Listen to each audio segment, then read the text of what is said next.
Hey everyone, and welcome to this SOLIDWORKS Sheet Metal Enclosure video in which I will explain you how to model the top part of this sheet metal enclosure. So let's begin. Open a new part file, make sure that you're working in millimeters, so select mmgs as units. Then select the right plane and click on sketch. After that you need to select the line and create here a vertical line and then horizontal line and then again a vertical line. Press escape button. Now let's define it and make sure that this line is vertical, this is horizontal, so you have to assign the horizontal relation just like that, and this line is vertical, you have to assign a vertical relation to this. So in order to properly assign it, you need to select the smart dimensioning tool and specify the length of the vertical lines as 73, as you can see it from here, and you need to specify the length of the horizontal line, and this is 150.5. The sketch is fully defined. You need to click on the sheet metal tab and select the base flange, and here you need to specify the length of this flange, so I will specify as 140. Okay, and if at this point you need to, if you want to specify any appearance, this is by the way an optional thing, you can apply it from here. Okay, after that I will select this top face and click on sketch. Then for reference I will create here a center line, so find this yellow dot, midpoint dot to this midpoint dot, and create here a reference center line. Using this midpoint of this reference center line, I will create here some circles, as you can see it from here, 4 and 5. So 5 circles you need to specify. Now let's specify the diameters of these one by one.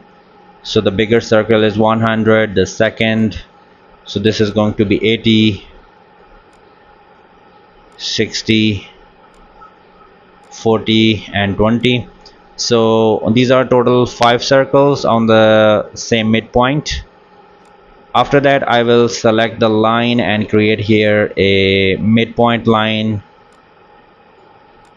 and another one just like that.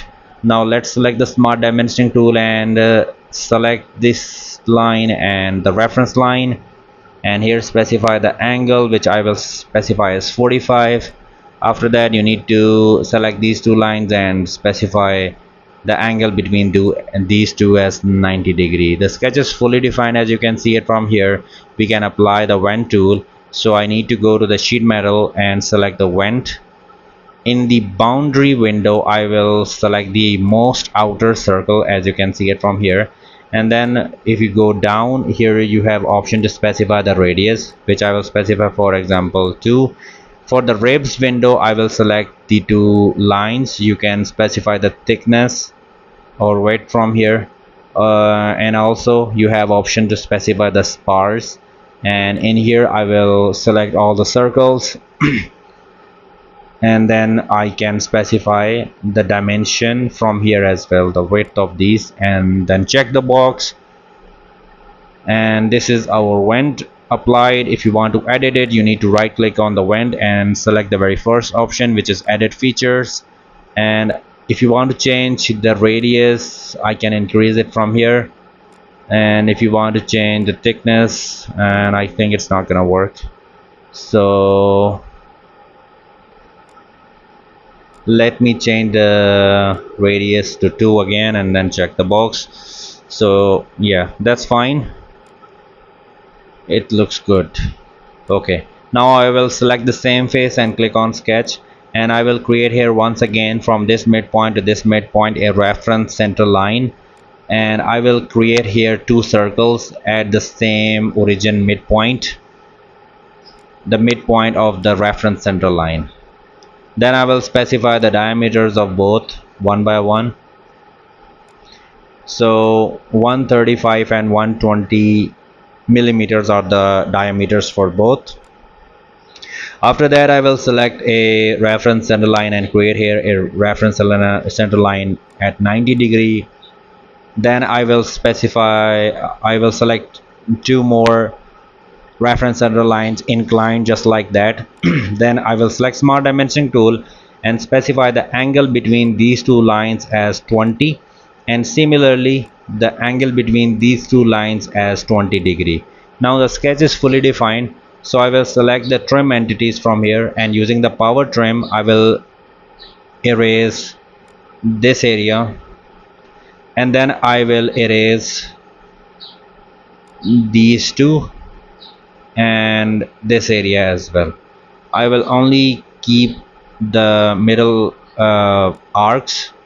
I will drag it upward just like that, so that it is assigned to the midpoint of the above edge. And I also have to fix the horizontal reference line, because after trimming now it has to be fixed somewhere. So I will create here a reference center line just like that, just below from the above one. Make sure that this is perfectly horizontal, and after that I will drag from this point and I will join from this center midpoint. Then you need to fix it at this midpoint, because we have got the midpoint from the newly created horizontal line.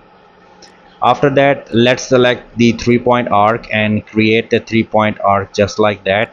After that, press escape button and select this point, make relation tangent, which is the very first one, and other 3-point arc needed to be created here as well, and you need to select this point and make relation tangent. It is fully defined. Now I want a pattern. I would require 3 more, so I will select here a circular pattern from here. In the first window, which is the direction window or parameter window, I will select this midpoint right here. Then in the most bottom window, I have the entities to pattern window. I will select all of the 4 arcs, as you can see it from here, and then I will increase the number. I can increase the number to any, but I would require 4, and make sure that equal spacing has been checked, and then check the box.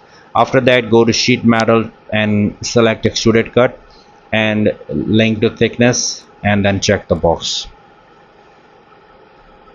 So this is created. Now let me select this face and click on sketch again, and I would require a reference center line from this midpoint to this midpoint. This is a similar thing we would require in the previous sketches as well. For reference purpose, I will create here a center rectangle at the midpoint, and I will select this checkbox for the construction geometry. This rectangle would be used to create 4 mounting holes that will be used for the assembly purpose, and I will create here 4 holes.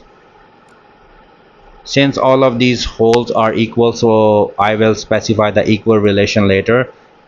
After specifying the diameter of one hole, then hold control key, select all of these 4 circles, and then make relation equal.